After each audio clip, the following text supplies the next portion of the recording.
How to set up a lease option. Here's your seller. Seller wants to remain the owner of the property, but doesn't want to be a landlord. Why does he want to remain the owner? Well, he gets the tax benefit. He can write off his mortgage, right? He can write off a lot of the expenses of the property. It's nice. There is a huge tax benefit.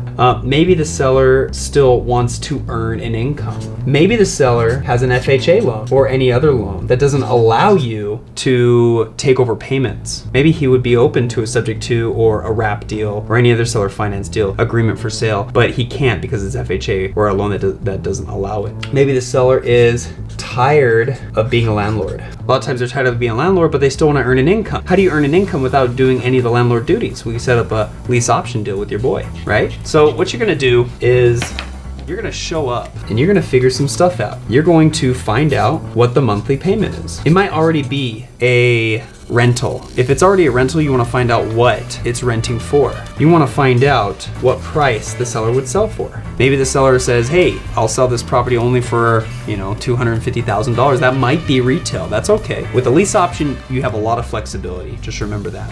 So what's the monthly rent? What or payment that the seller wants? What is the price? How long does the seller want to carry this out? Does the seller want to carry this out for 5 years, preferably 5 years? Does the seller want to carry this out 2 years? A lot of times sellers want 2 to 3 years.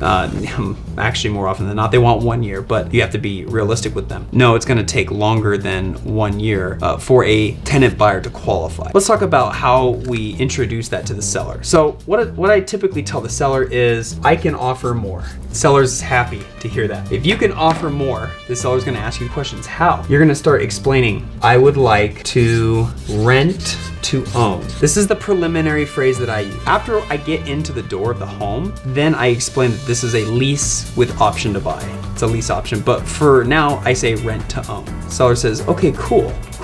After he finds out how much more you're gonna pay and that you're willing to do a rent to own, the seller is understanding that he still gets to remain in control as the owner. As the owner, you're gonna remain in control as whatever else you could do with the property. Assign, you could sell the lease agreement, which is really just assigning it. You can lease it to anybody you like, but the seller is pretty much in.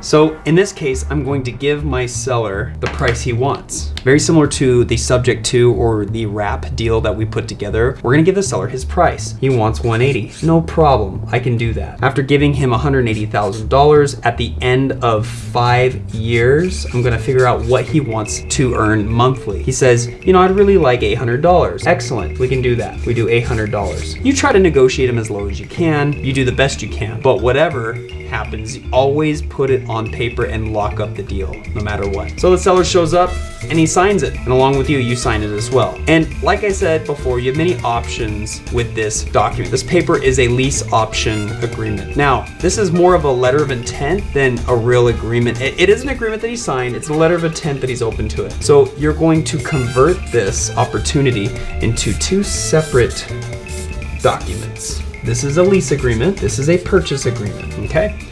And with the lease agreement, it's gonna mimic a lot of what you see here, the $800 a month. It's gonna say assignable. It's going to say that you have the ability to sublease, meaning you can lease to anybody you like or whoever you choose, and you have control of the property. It's also going to state that the seller is responsible for repairs of $500 or more, and you are not responsible for repairs $500 or more. You're responsible for repairs $499 or less. You are then going to create a purchase contract of $180,000 that is due to be given to the seller in 5 years or 60 months. You can be really creative with this purchase contract. Please be sure to follow your state's laws and ordinances in regards to setting up purchase contracts that are legal. There's 2 agreements that you enter into on the same day with the seller with a lease option.